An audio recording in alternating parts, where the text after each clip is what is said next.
I know that Jesus is all I have. I know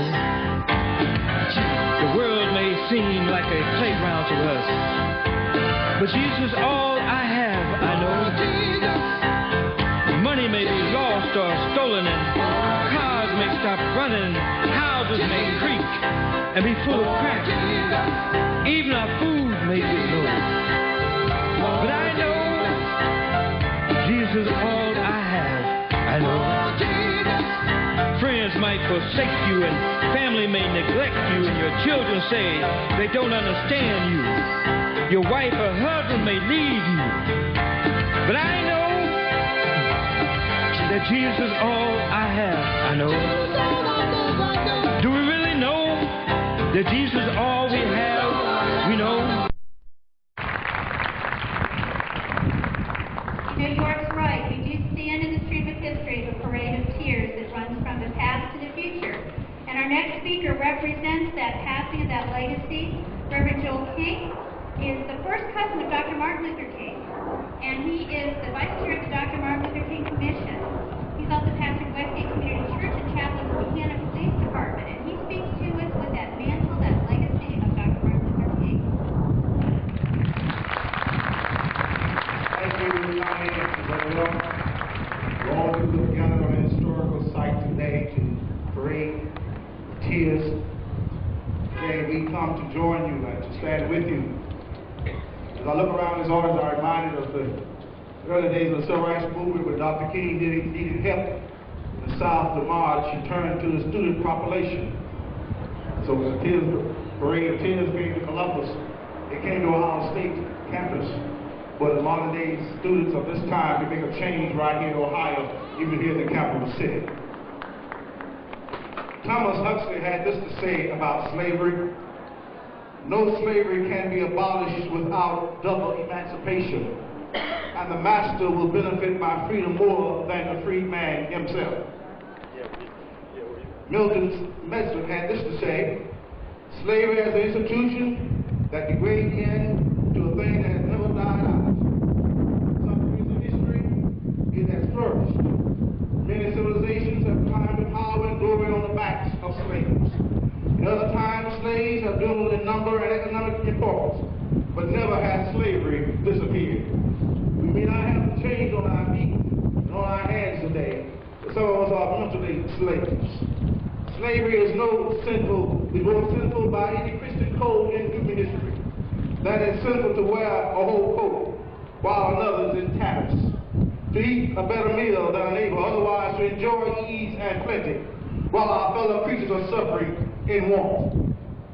45 years ago, Dr. King had this to say: as long as the mind is enslaved, the body can never be free. Psychological freedom, a firm sense of self-esteem, is the most powerful weapon against the long night of physical slavery. In 1963, he had this to say in his book, Strength to Love: nothing in all the world is more dangerous than sincere ignorance and conscientious stupidity.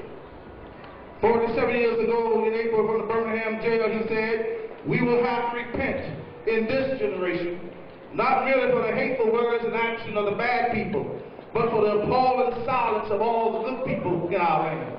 So we cannot be silent on this issue right here in Columbus and right here in the state of Ohio. But we must stand today and march today to do God's will. For the will of God makes promises to believers after this life is over, but the will of God starts in the active lives of those who are on this side of heaven. Those who live in God's will find that He offers things happen that are not supposed to happen. And He opens doors that sometimes remain closed in some of our sights. But in God's will, even the empty cabins can be filled again.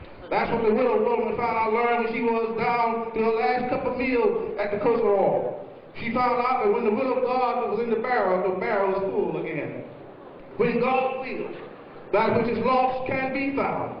When God wills, those who are weak can find their strength again. When God wills, those who are discouraged can find new inspiration. When God wills, and God is willing today, He speaks through the signs of the weather today in our behalf. When God wills, those who have fallen got up and start all over again. When God wills it so, those who are confused find clarity in their meaning. When God wills it so, those who are separate and apart can be brought together again. When God wills it so, those who have been the victims of life tragedies will find restoration and joy. And that's what we're bringing to our state today. Every believer should strive to stay in the will of God. It is not God's will that we don't want it. It is God's will that the world can't stop us from getting it. He said in the prayer, "Thy kingdom come, thy will be done."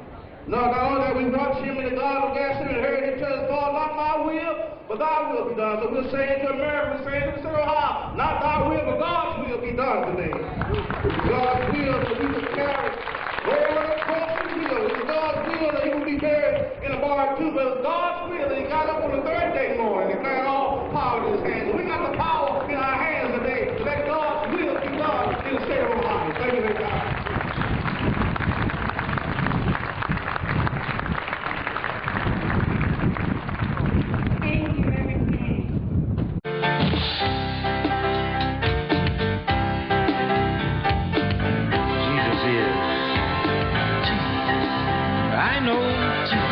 Jesus is all I have, I know.